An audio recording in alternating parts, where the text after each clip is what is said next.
Hi everyone, I'm Jet and this is Seth, and today we'll be covering the Intro to Deep Learning workshop.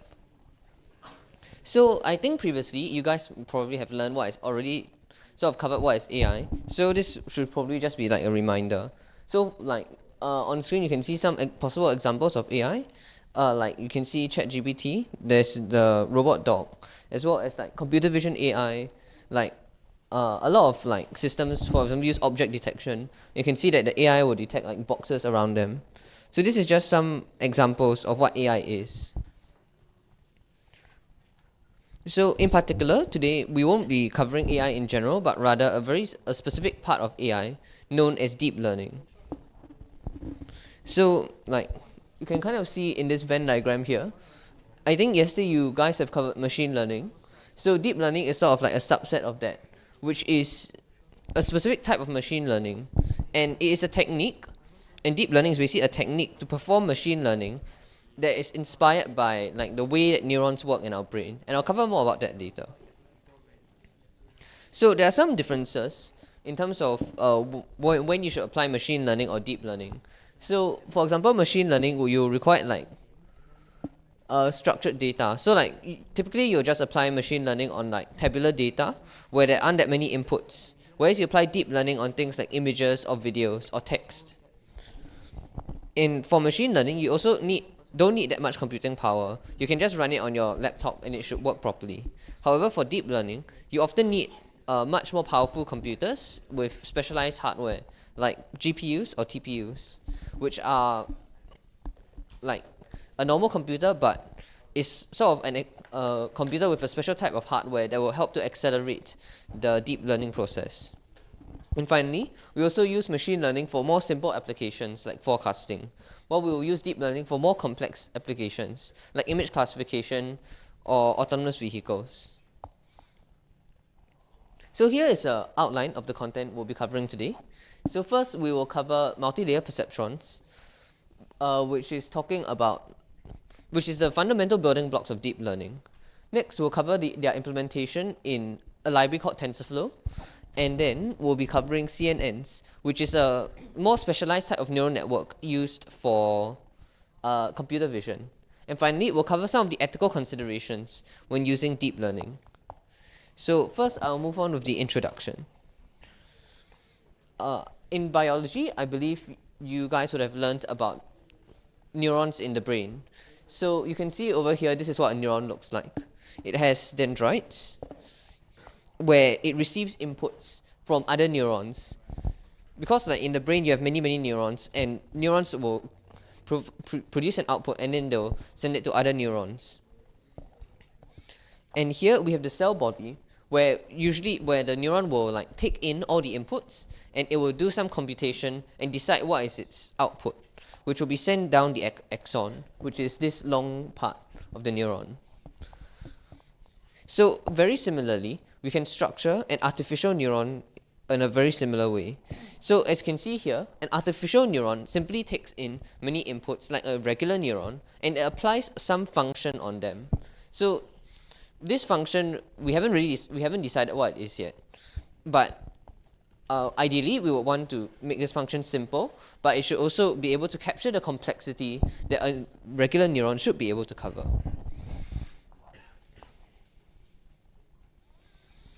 Yeah.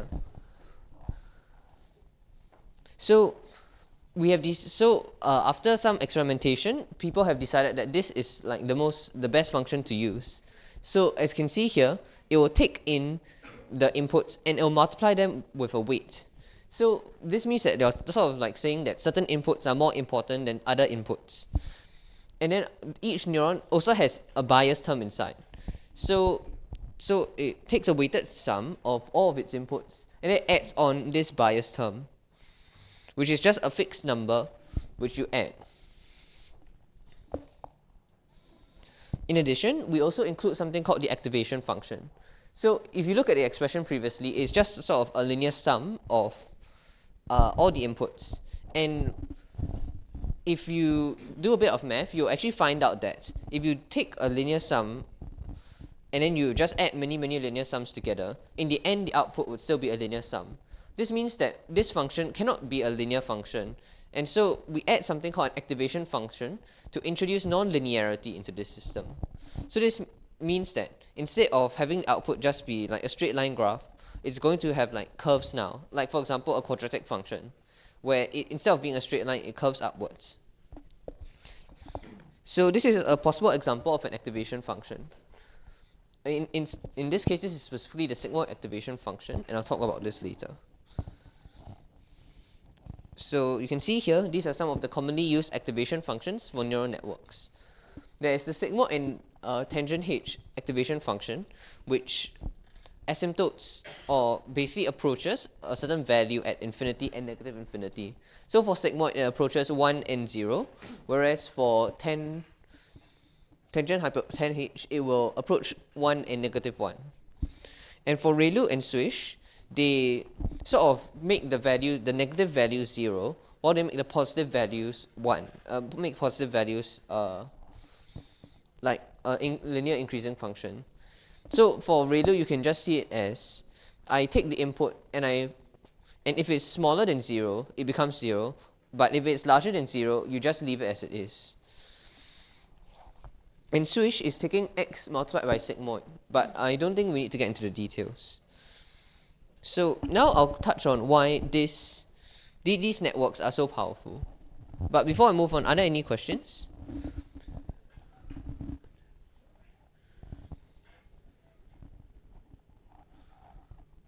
No questions at all?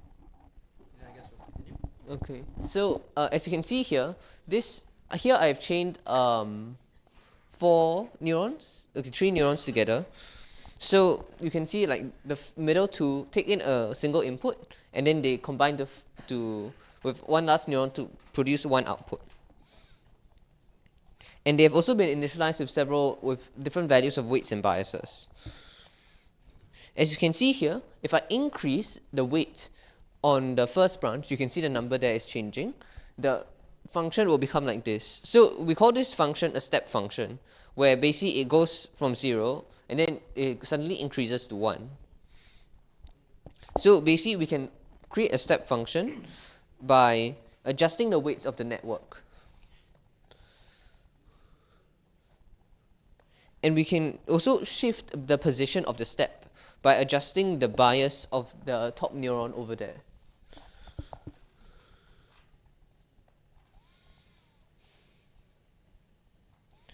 Finally, we also notice that by changing the weight of the bottom network, we can turn this step function into more like a bump.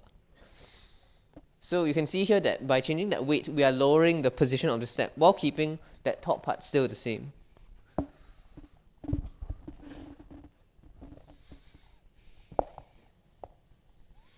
And because of this, we can combine many bumps and steps to form any function. Because, okay, for example, for those of you who have learned about integrals already, I'm not sure how many of you have, you know that you can, if you subdivide a function into many intervals, you sort of approximate it with many step functions. So this is the same thing. So because of this, if I have sufficiently many neurons, the neural network will always be able to approximate any function that I train it on.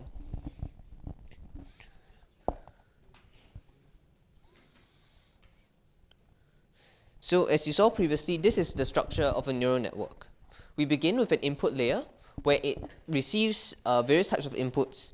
So for example, it could receive inputs about the temperature or like how cloudy it is today, and then it could predict like the weather. And then we have the hidden layer in the middle. So this is where all the computations happen. And it's called the hidden layer because it's sort of hidden from you, because you can only really see the inputs and the outputs. And finally, we also have the output layer where it will output whatever outputs that you want. So for example, like if it's forecasting the weather, it will output the weather. Now I'll talk about how to perform fast inference. So you can see here, this is mathematically, this is how you represent it. So I'll break down how this works. So in school, perhaps you have covered some linear algebra in math, but essentially, there are 3 types of sort of objects that we are concerned with in linear algebra. We have a scalar, a vector, and a matrix. So a scalar is just a normal number, like 1, 2, or 3. And a vector is a list of scalars, basically. So for example, if I'm looking at a coordinate, that would be a vector of dimension 2 because there's 2 elements inside. And finally, we have a matrix, which you can view as sort of a list of vectors, or you can also view it as just like a grid of numbers. And these are some of the operations that we can perform on these objects at the bottom. So first, we can add 2 vectors together. So when you add 2 vectors, we are performing like an element-wise addition. So for example, here I have x1, x2, and x3 plus y1, y2, and y3. And we see that x1 gets added to y1, x2 gets added to y2, and x3 gets added to y3. We also have vector multiplication. Usually you'll hear this called the dot product. And basically what this does is that it takes x1 and it multiplies it with y1, x2 by y2, and x3 by y3. So it's sort of an element-wise multiplication, and it produces a scalar, which means that after multiplying all of them together, you just sum them. And finally, there's also something called matrix multiplication. Basically, you're taking like that row, each row of the matrix, and then you're taking a dot product with the vector, and then that will become the new, that element in that position. So for example, if you look at the operation there, we're taking x11, x12, and x13, and we are multiplying it by y1, y2, and y3, and then that becomes like one component of the new vector, which is outputted by the matrix multiplication. Are there any questions?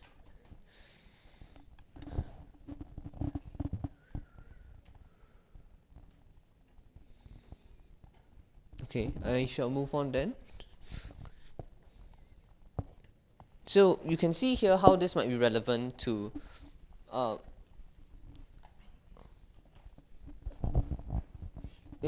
so here you can see how this might be relevant to like performing calculations with the neuron.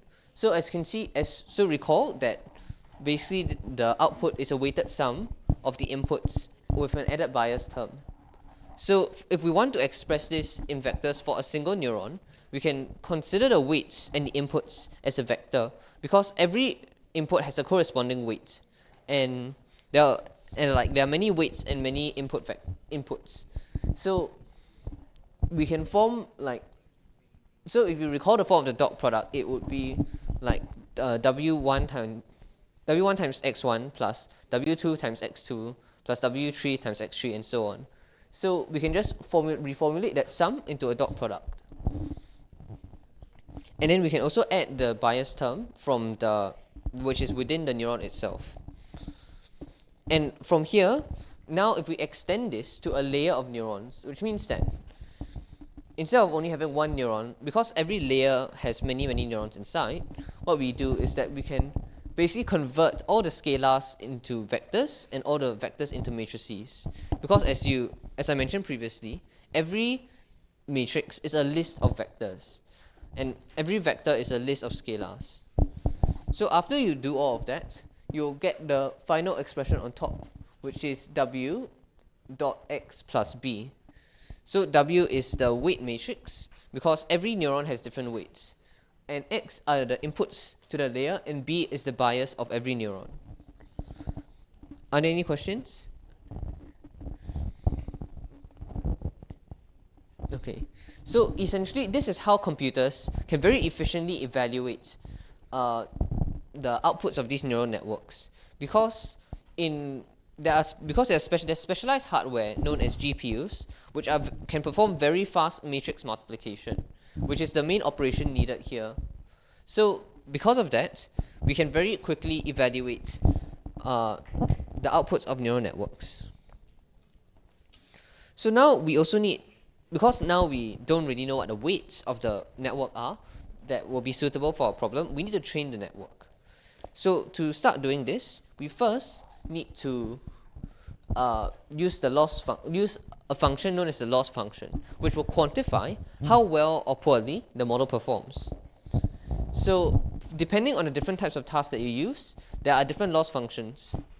But for example, so an example of a loss function would be like, if I'm trying to predict the price of perhaps a certain good at a certain time, the loss function could be the distance of the actual price, the difference between the actual price and the predicted price. So here I've listed some of the common loss functions that we use for classification and regression. For classification, we use loss functions such as binary cross entropy and categorical cross entropy. Whereas for regression, we will use things like the mean absolute error and the mean squared error, which is just the average of the absolute difference between the predicted and actual values, or the average of the mean squared difference between, the average of the squared difference between all of the values.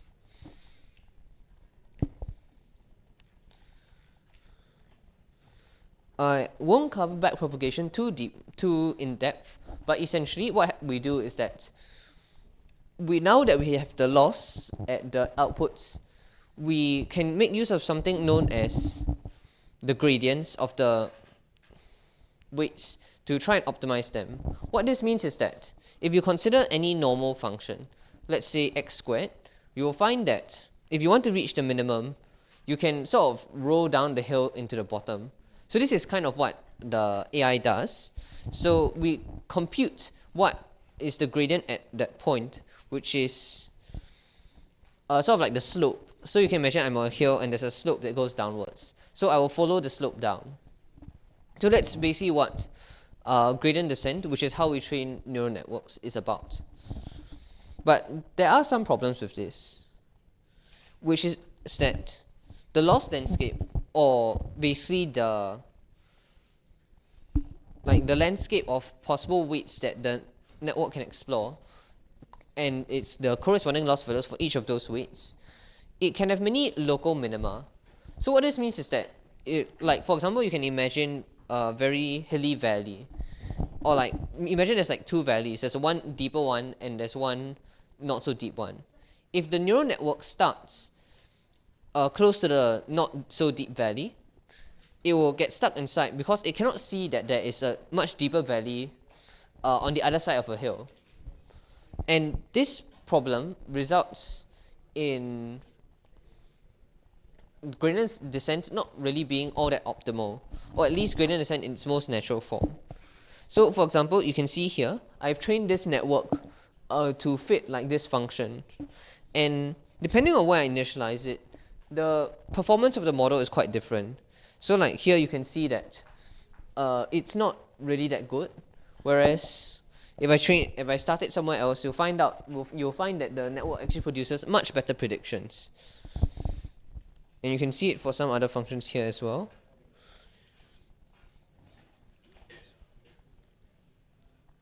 So here's an animation to sort of show how it works. So you can see here that the network gets stuck in the local minima for quite some time before it goes down to find the global minima. So the way that we are going to fix this is using something called momentum. So in physics, perhaps you've heard of momentum before, which is basically that if I have something that's already moving, it will take sort of some effort to stop it. Like you cannot stop the thing from moving immediately. So the idea is the same here. We add this term to this equation known as the momentum term, which is sort of saying that I will maintain some velocity. So you can imagine like it's going down the hill. So instead of just stopping at the bottom, it will maintain some of its velocity and roll up the hill a bit. And then after that, it will like go down and oscillate towards the local minima or global minima. And this is actually quite beneficial because it prevents the network. So because it will sort of increase the chance that the network can sort of roll over a hill that's preventing it from reaching the global minima. And it will also stop it from getting stuck on like plateaus where the gradients are very small. And so this will make the training a lot faster. So I'll illustrate this with this video. You can see that for different values of momentum, they will sort of oscillate and then they will go down the hill. And you can also see that for very large values of momentum, the oscillations are also quite large. So the value of momentum that you pick can also be quite important. But typically, there's already in the libraries, they have already decided what's the best value of momentum for you. So usually you don't need to tune parameters like momentum by yourself.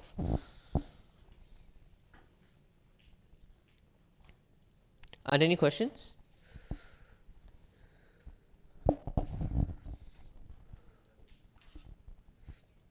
Okay. So finally, I'll talk about the training itself. So what I covered previously is like you want to find the gradients, but that means that you have to evaluate over some amount of data. And if you evaluate over the entire data set, it's actually not very optimal because the data set can be quite big. And if you keep evaluating over the very large data set, your training will become very, very slow. Because like evaluating over the whole data set takes very long. So what we do is that we'll split the whole data set into things called batches with a fixed size which you can choose. So we'll compute the gradients over a single batch and we'll perform a single step of gradient descent for every sort of batch that you reach. So you can see this diagram here. It will illustrate what happens in a single epoch, which is like sort of the time taken or like the period of time where the network is iterating over a single data set. So like one epoch is one iteration across one whole data set. So you can see here that it's split into many batches, and every batch you perform a single step of gradient descent. And at the end, we also evaluate on the validation data set, because previously I believe you would have learned about overfitting in the previous workshop. I think you guys have learned about overfitting, right?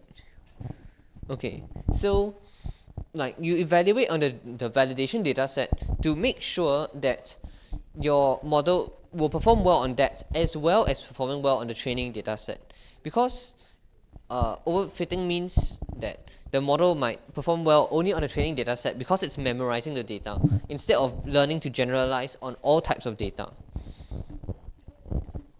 And finally, there are also some implications about choosing your batch size. A bigger batch size will mean that your convergence is more stable, which means that like it will sort of it will go down the hill smoothly and it won't jump around. But however, using a smaller batch size will actually result in faster training, because definitely if you have a smaller batch size, the model will take less time to perform a single step of gradient descent, and hence it will take less time to train the model overall.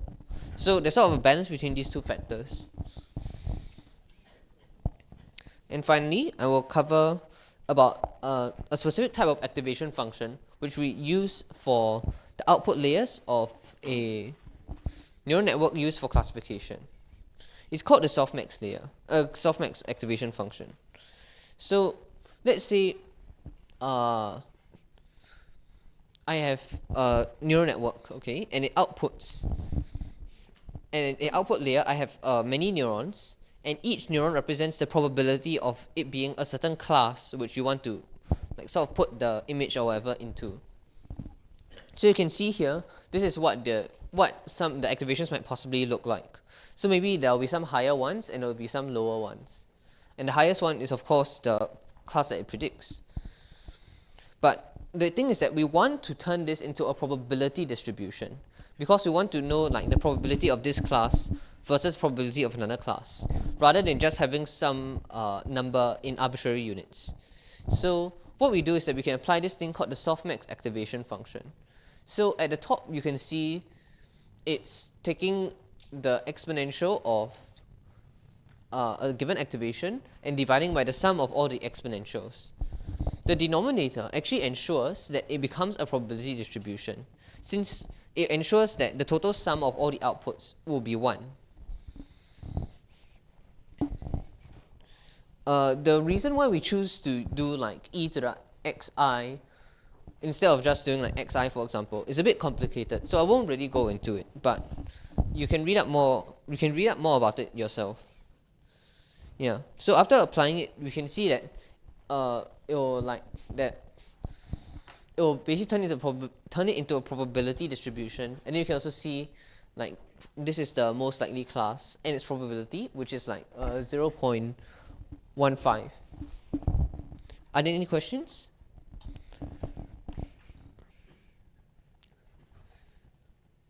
Okay, if there are no questions, I will now hand over the time to Seth, who will cover the code. You can go to the. Yep. Okay, so I believe a link has been shared out. Has it been shared out?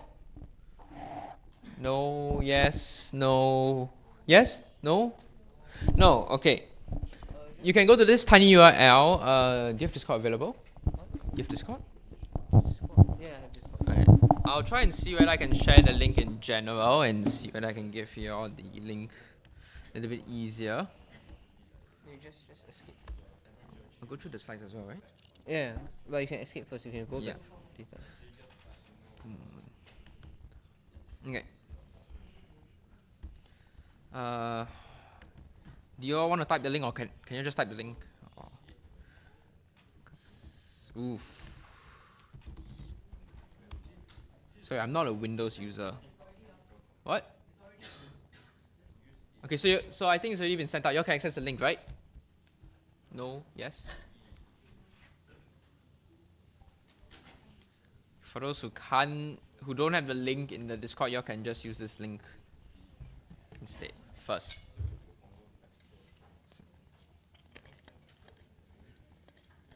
Pernille, you sent out the link already? Okay, so apparently Pernille has sent out the link, so yeah.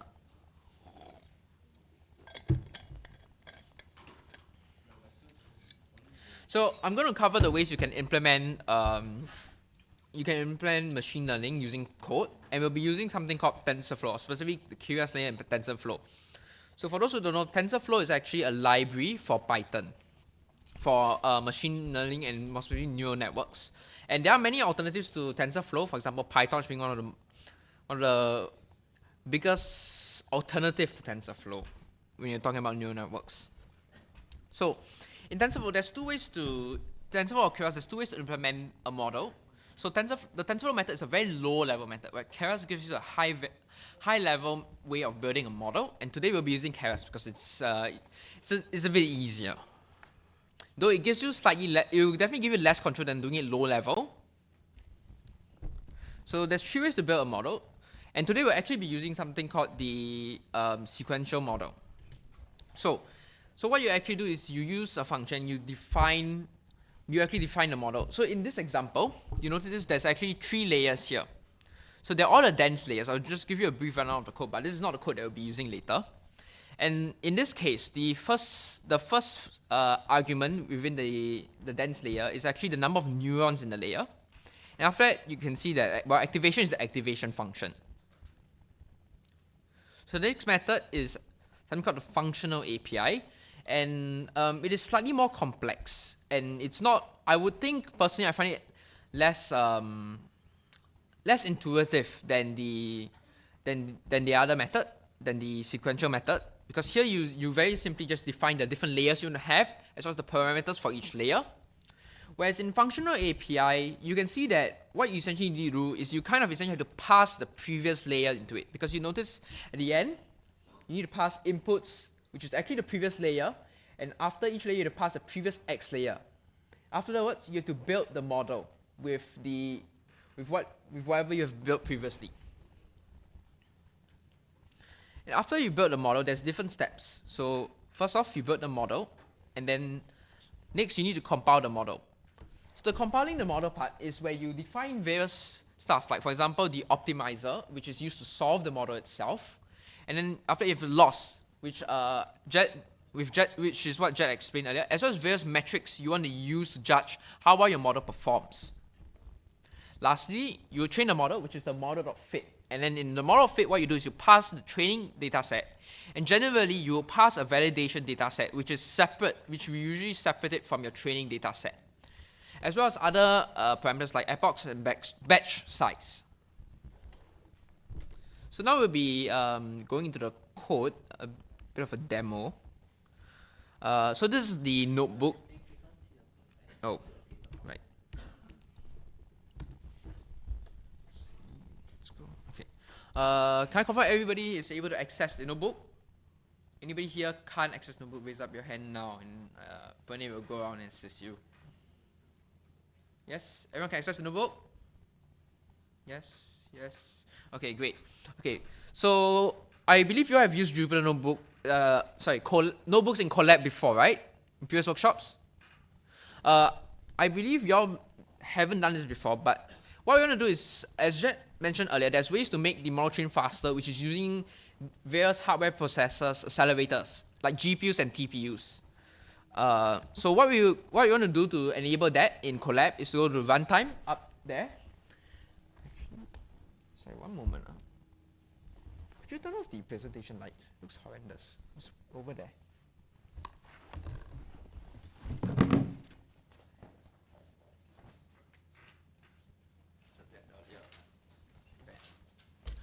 So you go up to runtime, then after you change runtime type, and then you can use the GPU. GPU type, I believe if you don't have a paid subscription, you only get T4 or whatever's available. Anything is fine. Please use the GPU and not the TPU. After that, remember to click save. I'll give a moment for everybody to get that done. So for those who don't know, while you all get that done, GPU stands for graphic processing unit, stuff like NVIDIA and your AMD, now the Intel GPUs. And then TPU stands for tensor processing unit. So when you have multiple matrix and vectors stacked together, they're actually called a tensor.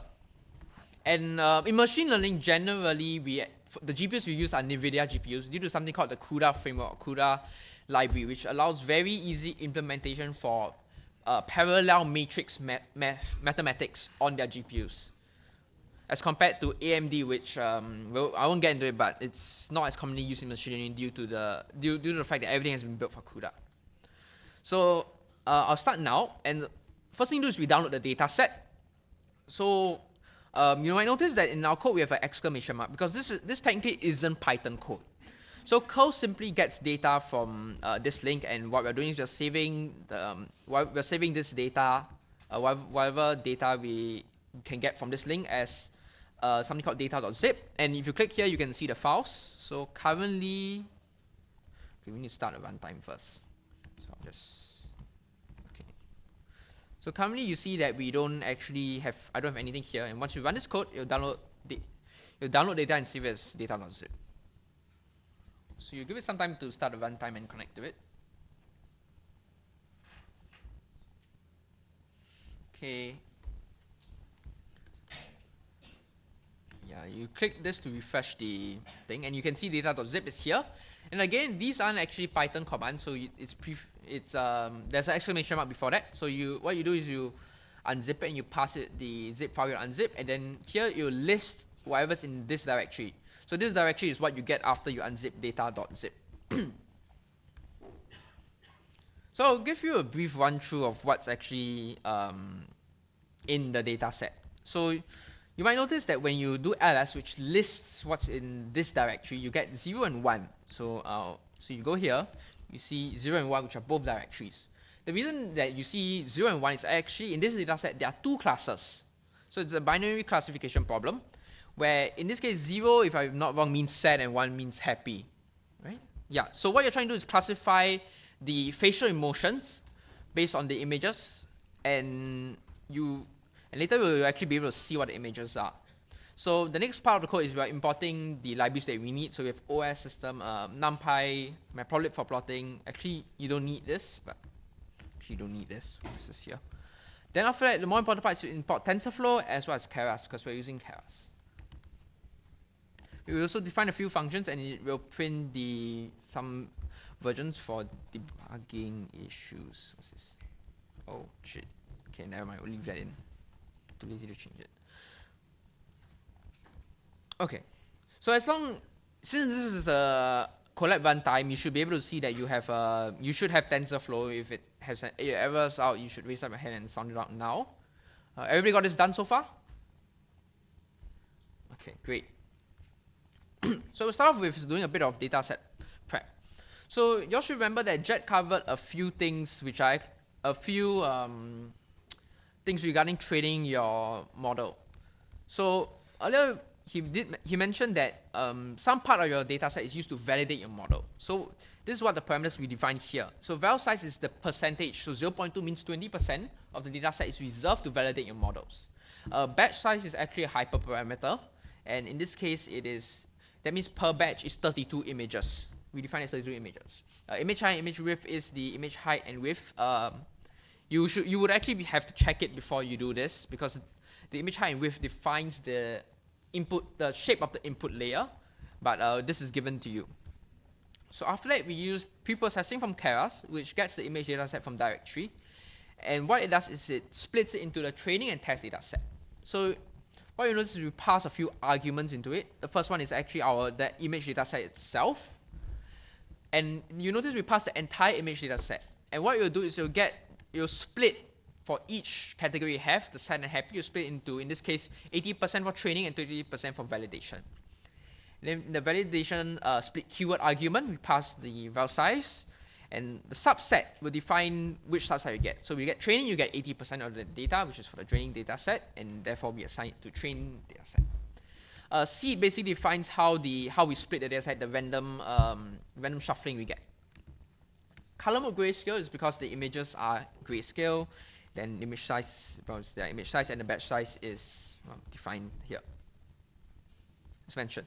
Then you notice val dataset, the only difference is that the subset is validation, so that will give us the remaining 20% that's not in our training dataset. Then these you don't really need to know, it's just to optimize for performance. So you notice there's two classes, 0 and 1 class, and here 90% is being used for training, the other 20% is used for validation. So this basically gives you a sample of the images using matplotlib. So you'll notice that these are, as mentioned, they are grayscale image, 48 by 48 pixels, and the two emotions are happy and sad. Just a brief sample. So we'll start off with MLPs first, and so the first part is some hyperparameters. So there's hidden units, which essentially is the neuron in a layer, the number of neurons per layer. Dropout rate is for something called the dropout layer, which helps to prevent overfitting. Then the learning rate is how fast the model learns. I mean, it's pretty self-explanatory. So as mentioned, we'll be using the sequential mode. So we start off by defining the input layer. And you notice the first part is a keyword argument, which is shape. So the shape in this case is defined by the shape, the actual shape of the image, the dimensions of the image. So it's image height, image width, and lastly it's 1. The reason it is 1 is because it's a grayscale image. If it was something like a normal color photo, which uses RGB's color space, it would be something like 3. It would be 3. That's it. It would just be 3, right? Yeah, it would be 3. So after that, we do two pre-processing steps, which is do something called random flip and rescaling. So it's these two here. So this wasn't covered, but what this helps is it helps to augment our dataset to increase the actual model robustness. And after that, we flatten it after we do the pre-processing. So these 4 layers are what was covered earlier. So we're using something called the dense layer, which is basically a layer of it's basically a bunch of neurons. And then in this case, we actually have 3 dense layers. The dropout is not really it's not a neural network. It's not a neuron layer. So the first one is a dense layer, and hidden units is basically the number of neurons, which we defined earlier as 128. And we're using the activation function ReLU, which, if you remember, it's anything of x that's negative is 0, and the rest is just a linear. It's a linear function. Anything that's positive is a linear function. After that, we have a dropout layer, which helps to prevent overfitting, as mentioned, and the dropout rate is what we defined earlier. Then after that, we have another dense layer, and followed by the last one, which is our output layer. It's a dense layer of 2 neurons. So then we compile a model with an element optimizer, and we pass it the learning rate, which we defined earlier. So in this case, we use a different loss function than what Jet has covered. It's something called sparse categorical cost entropy.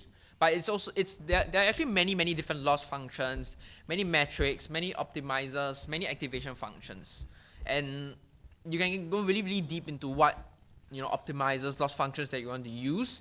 But they all have the same goal, which should help improve your model. So we'll run this first, which will compile our model. And here you can see the summary of our model. So you can see the various layers we have in our model, and you notice that the only layers that has something called trainable parameters is actually the dense layers. That's because the random flip, the scaling, the flatten, and dropout is not actually a trainable layer. It does a set thing to whatever data is passed to it. So after that, we'll fit our model. We'll pass it the train data set, the validation data set, and the number of epochs we want to train it. And it will actually assign whatever this function returns to history.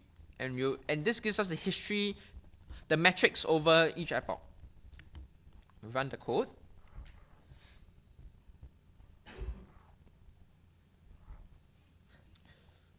So it'll take a while to train. Does anybody have any questions while we wait?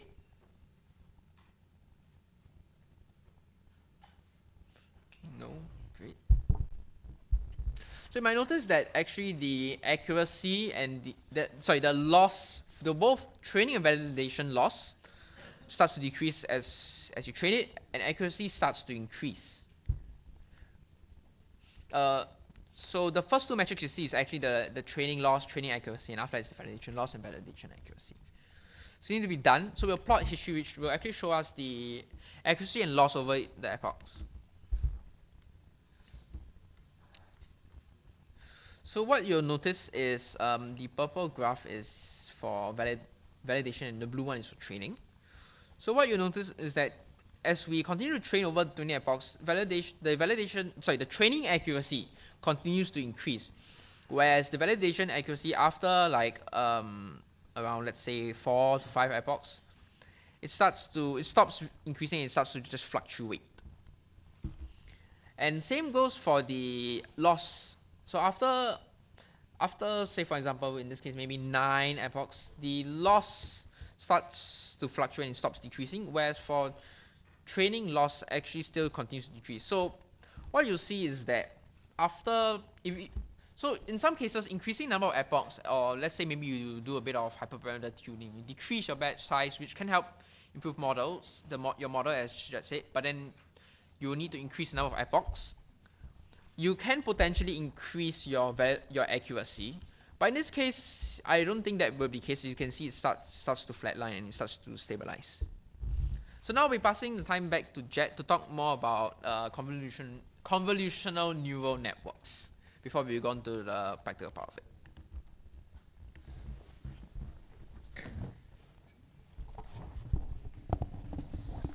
Okay, so now I'll be speaking about convolutional neural networks, which are similar, which are sort of covered up for the shortfalls of multilayer perceptrons when it comes to image classification and other computer vision related tasks. Yeah, so as you can see here, this is a picture. And I'm not sure how many of you know, but basically pictures in computers are represented as grids of pixels, or grids of colors basically. So if we zoom in, you'll find that it's made of many little squares which have each have a certain uniform color. In addition, as many of you may know, you also can't really represent color on a single number line. You can't say that red is, for example, you can't really say that red is 0 and that blue is 1, for example.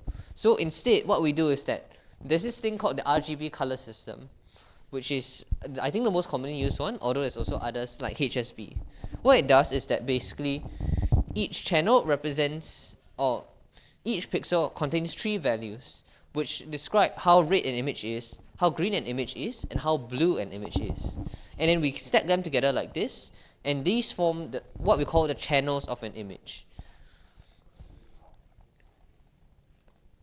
So let's look at some of the limitations of multi-layer perceptrons when it comes to computer vision. So let's say I have an image here that it has like 4 pixels, and this is the multi-layer perceptron which I'm using. If we want to input the image into this network, we'll need to sort of split it up into its pixels and input them one by one. So it'll look something like this. But there's a problem with this, because now you don't really know that some pixel is next to another pixel, because the network doesn't know this yet. It has to relearn all this information about the spatial arrangement of the pixels. So because it's starting out with this information not already being there, this actually means that this information is sort of lost at the start, and so the model will have to, so it'll take longer to train and also will not perform as well. So how do we fix this? Oh yeah, another problem is that if the image is very big, like for example, if I have a if I have like a HD image, the input layer to the neural network will be like have like 1 million neurons, because a HD image has like over 1 million pixels. Okay, so basically, we will now build a new type of network using a fundamental operation known as the convolution. So let's say I have an image here which has all these pixels. We can define this thing called a kernel. So a kernel would be like this grid of numbers which I'm going to slide over this image. So for example, it could have whatever numbers you want. These numbers are the weights of this new network, which the network will learn these weights. But basically, like, let's say it's these numbers for now. What we do is that we are going to place the convolution onto, or place the kernel onto the image like this, and then we're going to multiply the value at a certain pixel by its corresponding value in the kernel. So for example, if top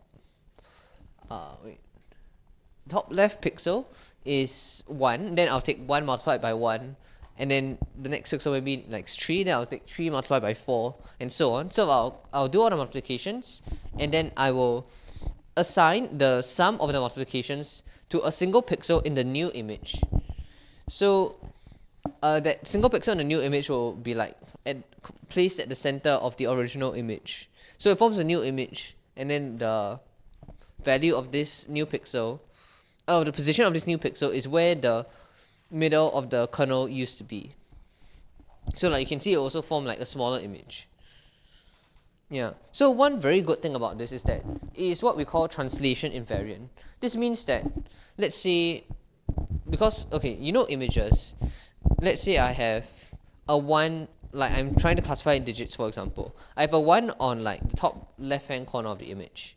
And if I have 1 in the top right hand corner of the image, you want the neural network to give the same output because it's still the same digit, it's just in a different place. So this is what we call translation invariance. So the good thing about the convolution is that it has this property. If you pass that image into a convolutional neural network, it will give approximately the same output. So by having this translation invariance, it exploits the structure of the image. So now I'll show you how the convolution moves. So it moves like this. Yeah. So like you can see that it's basically a sliding window, and it moves along the image like this. So as previously mentioned, you might have seen that the convolution actually produces a smaller image, which is not really that ideal. So another technique that we employ is something called padding. Basically, we could have, like this is let's say the blue part is the image. Then we're going to pad it with some pixels outside. We'll pad it with some pixels outside with a 0 value. So now, you'll see that the center of the kernel at the edge of the image now corresponds to the same pixel. So this means that the new output image will be the same, will be the same size.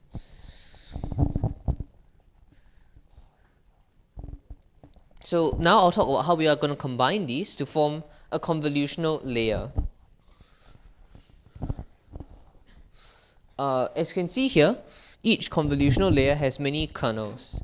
So, which means that like we perform the convolution operation with different kernels, and these kernels are also not the same for each channel. For like a single one of these kernels, you can apply sort of a different kernel on different parts of the image, on different channels. So like I might have a kernel for the red channel, a kernel for the blue channel, and a kernel for the green channel.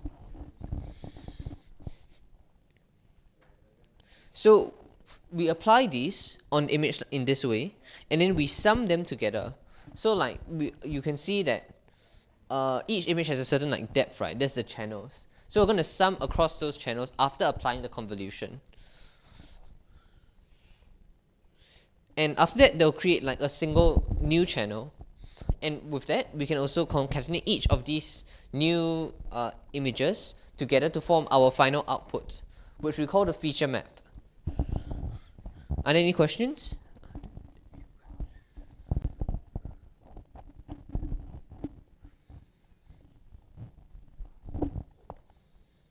Okay.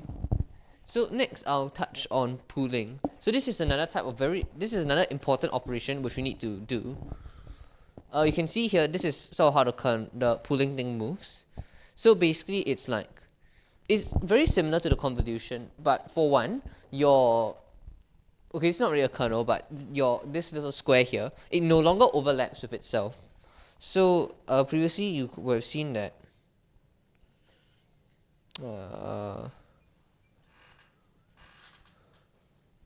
wait, PowerPoint is not working.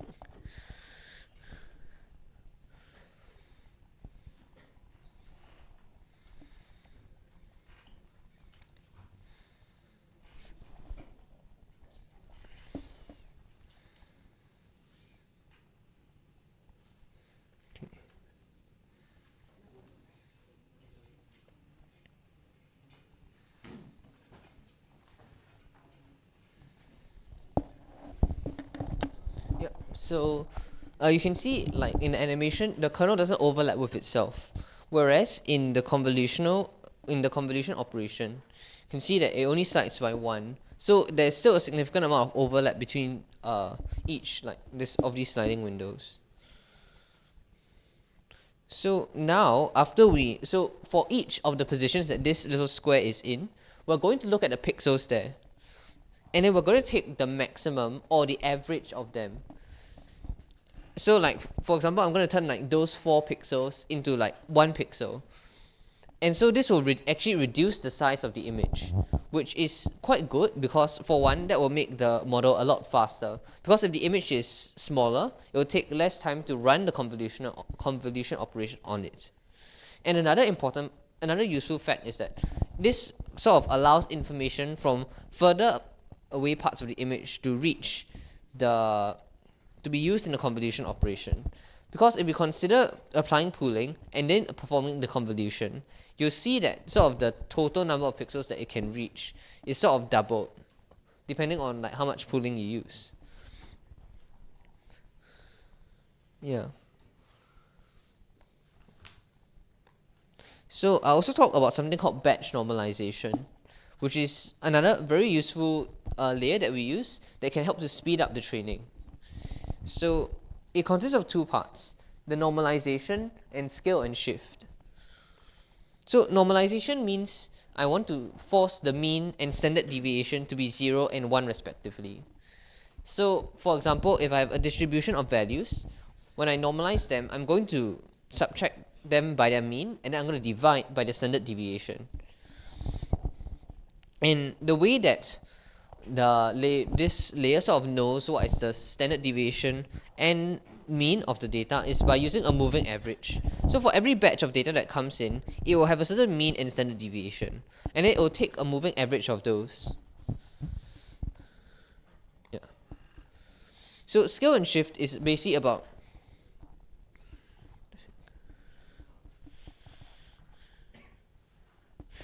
scale and shift is about changing the mean and standard deviation to new values. So like I'll just multiply by a new standard deviation and add a new mean. So you can see here, this is the final expression for the batch normalization. So why is this so good? So basically, batch normalization allows each layer of the network to learn more independently. So let's say I have a deep neural network that's like this. It goes through many layers. You'll see that a small change in, for example, the blue one could result in a very big change in the, for example, the brown or purple one, because the brown and purple one I was like very deep inside, right? So even if I change the weights of the blue one by a little bit, it could change the output distribution of like the orange, of the dark orange one a lot, such that when the purple one receives it, like the output might be like seem totally different. So batch normalization essentially allows, basically because by normalizing the values and forcing them to be have a certain mean and standard deviation, they're sort of always now in the same range no matter what. And this means that the purple layer can learn more independently from the blue layer because it's not so sensitive to small changes in the weights in the blue layer anymore. Any questions?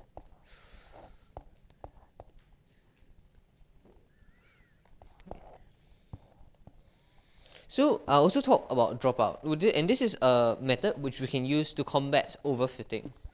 So you can see here that this is like a normal neural network, and basically we're going to, with a certain probability p, we're going to decide whether we want to throw away some of the neurons. So this sort of forces the network to be more robust, which means because it cannot be so dependent on a certain neuron being there anymore. So it makes it a lot harder for the network to memorize all the training data, which is usually what happens when the model overfits. Yeah, so using this will help to improve generalization. So having covered all of that, we can now talk about the full structure of a convolutional neural network. So you can see here, this is what it looks like. Basically, we start with the network input. So that might be like your original RGB image. So then we can apply a convolutional layer. So typically we start by applying a convolutional layer, and then that will make the image a lot thicker, because we can control like the number of channels in the output image of a convolutional layer. Next, we are also going to sort of compress that orange one down using pooling. And then we can just keep applying the convolution layer and apply more pooling until we reach that brown one. And another thing is that as we go deeper, generally we'll make the number of channels of the feature map increase, because it will sort of allow it to express more information despite being smaller. And finally, we'll pass this final feature map into the multi-layer perceptron. But before we do that, we have to first turn it into a column vector, either by flattening it or some other way. So the first option that we can use is to flatten it, which would be like this. But as previously mentioned, this is actually quite slow because, well, it will just result in a lot of parameters, because basically what happens here is that because if you think about it, the final layer is probably quite large in terms of the depth, the number of channels. So this means that it will have a lot of pixels. So if you just directly flatten it, it will result in many input neurons for this multi-layer perceptron. And another problem is that one benefit of convolutional neural networks is that it's resolution independent. You can apply a convolutional neural network on images of any resolution generally, and it should still work properly. So if you use flatten now, you're sort of destroying that property, because the number of pixels in your final image is now always fixed. So now we're going to use, to fix this, we're going to use something called global average pooling. So you can see this is the final layer here, and then that purple one is the input to the multi-layer perceptron. What we do is that, I'll play the animation again. So this is that purple square will move across, right? So we'll take each channel, and then we're going to do an average a global average across the entirety of that so-called image for each channel, and then that will reduce this large feature map to a much smaller one. Yeah, so this is the column vector, which we now feed into the multi-layer perceptron, and now it's quite clear that this will preserve the resolution independent property of the CNN, because no matter what resolution, this operation will still work. And also, it's the size of this feature vector is a lot smaller as compared to if I did a flatten. Because if I did flatten, then it would be the width times the height times the number of channels, whereas now it's just the number of channels. Are there any questions? Okay. So now I'll pass on the time to Seth to go through the next part of the notebook. So over here are a few parameters we defined before the model, which is the same. We'll define our parameters before we actually train the model. So the hidden units dropout rate learning rate remains the same as before, but we have a few extra hyperparameters, which is number of filters, kernel size, as well as strides. So I'll start by going over the model. The first three layers remain the same, which is we first define our input layer, and the shape obviously remains the same as mentioned before. It's because the actual image you're passing to the model is the same. So the shape of the input shouldn't change. After that, we still have our two preprocessing steps. And after that, we go to the convolution layer. We pass the parameters. So we have the filters, the kernel size, which is what goes over the actual image, number of strides to go over the image, as well as the activation function. So after the convolution layer, we actually have a pooling layer again. So we'll define the pooling, it's not a kernel, the size, which is in this case a 2x2, which is a 2x2 area to go over what's passed by the convolution layer. And then in this case, the strides is hard-coded, which is 2. So after that we flatten it. So as mentioned, we'll have it as a matrix initially. We have it as a matrix, and we'll flatten it. And after that, we have our dropout, and then once it's flattened, we have a bunch of parameters which we then pass into the dense layer with, in this case, 128 hidden units with an activation function, which is then passed to another dense layer, and then it goes to our output. So this is a shallow CNN. And again, the way we compile our model is the same as before, with an optimizer, a loss function, as well as how we define our metrics to evaluate our model. So after we run it, we'll actually see the model summary, which is actually given by this code over here.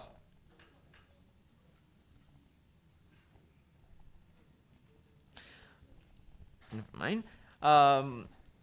Once again, the convolution, the layers that actually have parameters that you can train is the dense layers, in this case the convolution layer. So if I remember earlier from Jet in the slides, I'll actually briefly jump over to the slides.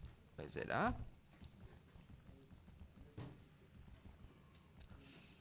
jump over to the slides.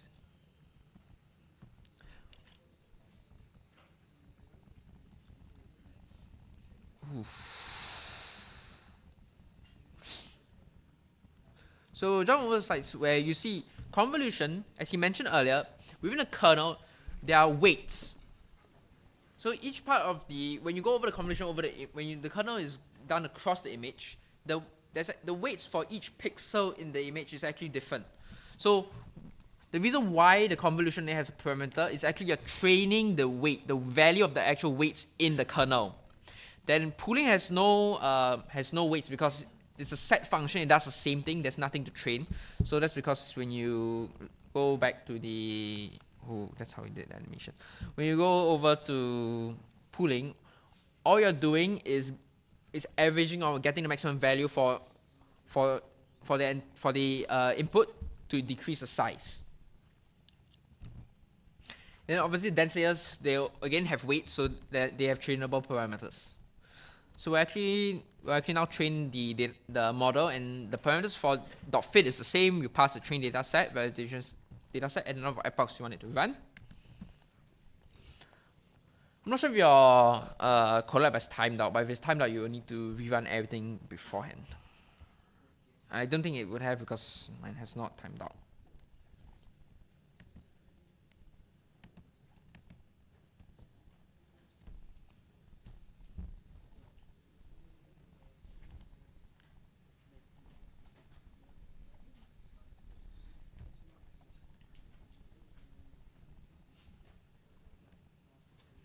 Okay, it's finished training, and once again, we'll plot the history of the training. So in this case, you notice a very, very similar trend to before, where the validation loss and accuracy starts to approach like it starts to approach a value and stabilize, whereas the training accuracy and loss continue to increase in terms of accuracy and decrease in terms of loss. However, this will change later when we look at the other model. So now we have a deep neural network. So what's the difference between this and the previous neural network is that we increase the number of layers. So there's a few ways you can increase model complexity to try and improve your performance in terms of loss and accuracy, or if you're going accuracy, there's many ways to define a model. As the previous workshop, I'm not sure if y'all learned about accuracy, precision, and recall. Do y'all know what that is? Yeah, okay. So in this case, we're using accuracy, but the main goal of the neural network is, at the end, you want something with a very high read accuracy, precision, or recall, and lower losses. So one way to increase the performance, and I'm quite sure you all remember that somebody's solution to 8 Things Workshop was to throw a bunch of layers, right? You remember that? It was with intermediate, right? Who was it? Who was it? Who threw a bunch of layers as the solution to decrease loss to 0? Who was it? Raise up your hand. Is it not here? Is it not here? Okay, never mind. So one way you can increase model complexity is by increasing the number of layers. But another way you can actually increase model complexity is to increase the number of hidden units or neurons in each layer. However, generally, what we see these days is that people will scale the model by increasing the number of layers instead of increasing the number of parameters and number of neurons you have or hidden units in each layer. So that's what we're doing here by increasing the number of layers we have. So once again, the first three steps remain the same. Then the first two is the same convolution and pooling layer as before. However, after you notice we have another set of convolution and pooling layer. However, what's different this time is that our convolution layer, the number of filters, which is what we're actually training, has actually doubled. So the parameters will actually increase. And then we pull it again to decrease the size. And after that, we have another two convolution layers, but then the filters is actually increased. Then we pull it again. Then once again, we flatten it so we can pass it to our other layers. We will drop out to prevent overfitting, and then we have our 2 dense layers. The rest of it is the same. So we'll look at the summary, and what you notice is that the different convolution layers has a different number of parameters, because it's basically a function. Because for these two, you notice that we increase the number of filters, and so the number of parameters being passed to it from the previous layers keep increasing, and therefore the number of things you actually have to train increases as well.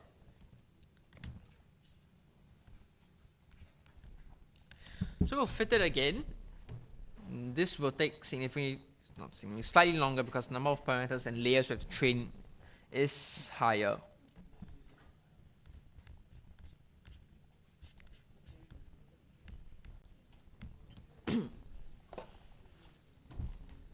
Any questions so far? No? No.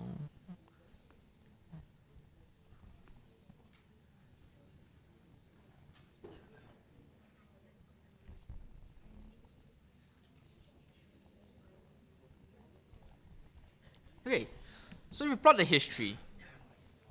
So what's different this time is that you might notice that the trend of both the training and validation follow each other more closely, in the sense that you can see your training accuracy is still increasing, and your training loss is still decreasing along with your validation accuracy and your validation loss is still increasing or decreasing along with the training accuracy and loss. So when you see something like this, what you can do to continue improving your model is you can actually increase the number of epochs, and it should continue to increase. Whereas, let's say for the previous model, if you increase the number of epochs, most likely what's going to happen is that your model might actually deprove, because you notice it fluctuates, right? Deprove? The improvement will get, the performance will get worse. Oh, English. But in this case, because you see it continues to increase, right? So what I'll do is what I'll do is we'll retrain the model, but what I'll do is I'll increase the number of epochs, and what we'll see is whether the accuracy and loss continue to decrease, and therefore our model as a whole improves. So what you'll notice is that at this moment our validation accuracy is actually higher than our training accuracy. As compared to previously, it was actually lower. So this model performs the validation accuracy for this model performs significantly better. But you notice that we are at around 62% for our validation accuracy, and our loss is around we'll call it 0.655. So what I did is I'll increase the number of epochs, because previously it was 20. So I'll redefine the model so it clears everything. And then we'll train it, and it will take double the time, around double.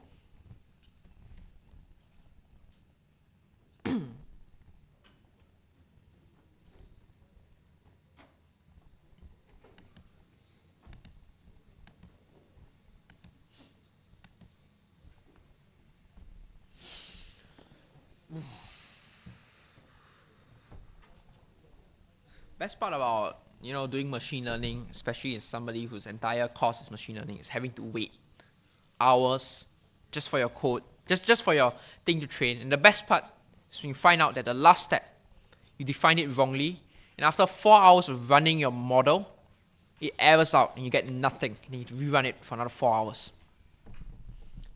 Personally happened last week, like for my CA for my SP assignment. I love machine learning.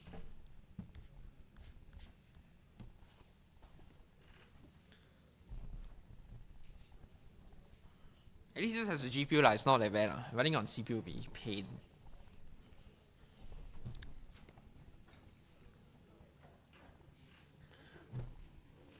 Okay, great, it's done. Wow, amazing. So, actually what I can do is I can just define new function, because it's dynamic. So I can just do plot history, and we'll do history. So what you'll notice is, so this is the new model. What you notice is that now, after training another 20 epochs, which is double what we had previously, the validation accuracy increased slightly. And now we'll call it 68%, whereas previously it was 62%. As you can see, it continues to increase. Our validation loss continues to decrease below 0.655. Just to recap, higher accuracy is better, lower loss is better. So from this, what you can determine is that actually you can continue training it for maybe another 60, 70 epochs, keep going until it starts to flatline. And the most important part is to save your model so that in the future, after training it, you can use your already trained model for inference. So when you look at your file browser, what we have is a blank slate. So what we can do is this is the model name. So it can be MLP model, which we defined earlier, or it can be or it can be the deep CNN model, anything that's a model. You can call it .save, and then you save it as this will be the file name. Generally, we save as a .h5 file. And if you refresh the file browser, you see that we have a model. So after that, what you can do is you can call qs.models.load_model. You can load the model, and once you actually load this model, what you can actually do is assign the loaded model to a variable, and then from that variable, you can actually use that model itself to do inference, which unfortunately we won't be covering in this workshop, but I believe it will be covered in the future, or has already been covered. So just to show you that it actually loaded, you can see that the summary here is our first model, matches the summary of our first model. So if I do the same thing, same steps, oh no. If I do the same steps, I can save our deep CN model as well. So .save deep.h5.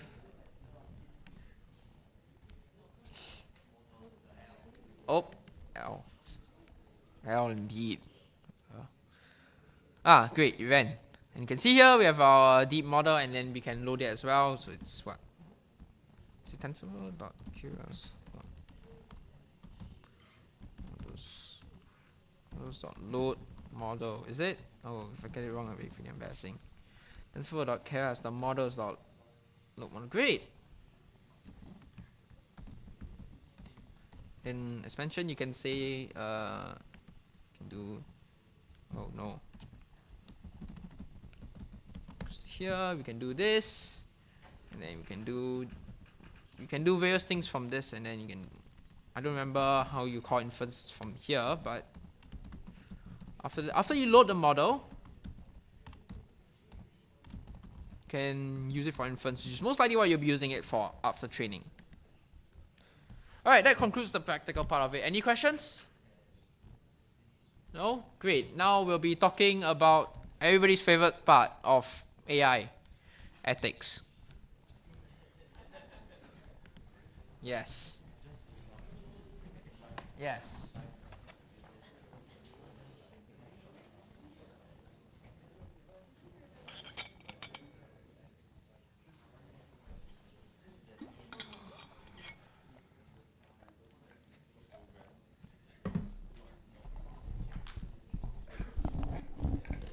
Okay, so now I'll be talking a bit about AI ethics and like how do you apply AI sort of ethically in the real world. So currently we understand how the AI architecture works, but we don't understand how AI makes decisions, because fundamentally like it's sort of like a black box. We don't really know exactly how the AI will magically just learn to fit even very complicated functions. So this means that it's often very difficult to know exactly how an AI model will reach a certain decision. So, and there are also many other issues such as about fairness and robustness as well. So the question is like, should we allow ourselves to deploy deep learning models to make decisions in the real world if we don't fully understand how they make decisions, especially if we're asking them to make important decisions? So generally, there are a few principles that we should apply. So firstly, we need to make sure that the models are fair and impartial. So this means that like they don't have biases due to perhaps things in the training data. So for example, if I'm using AI to judge whether a certain person is going to show up for his next court appearance, then you'll need to make sure that the AI will not be biased to things like race or language or religion, for example. Next, ideally, we should also make sure that our models are transparent. And there are some ways to do this, but it's still an active field of research. So we need to try and understand how these models will reach the decisions that they reach, so that we aren't just blindly trusting in its what it thinks. So for example, let's say the military is going to apply AI and give it the power to decide what it wants to do, right? So we should probably try and understand how the AI is reaching whatever decisions that it makes, because these decisions can have very big consequences. So next, we also need to make sure that AI models are robust and will work even in unfamiliar situations. So for example, let's say I have a Tesla car, and then like it's going to encounter a stop sign, and maybe there's something wrong with the camera, or like someone like pasted a piece of black tape on the stop sign. We need to make sure that the car can still detect that there's a stop sign and accurately classify it. So it needs to, even though like this sort of stop sign might not be found in its training data, because if like it's not able to recognize it, then it's going to crash, and that's not very good. So we need to make sure that the models that we apply can work even when in situations outside of the training data. Finally, we also need to make sure that models are calibrated, which means that they know when they aren't very sure. So let's say I use the example of the Tesla car, right? Maybe it encounters something which it's not familiar with. It needs to be able to indicate that it's not familiar with this, and like maybe hand back control to the human driver, for example. So we need to make sure that AI models are able to indicate when they are not sure, because the way that we train AI models currently is actually not very good for this, because they are often incentivized to always produce the maximum probability on whatever decision they choose, because of the way that we structure the loss function. And that brings us to the end of this workshop. So now we'll be giving you some time to work on your thing. Like, you can work on your data sets and try and train a model on them. You can pick from the data sets that we have provided to you, and if you need any help, just let us know and we'll have a look at what's wrong.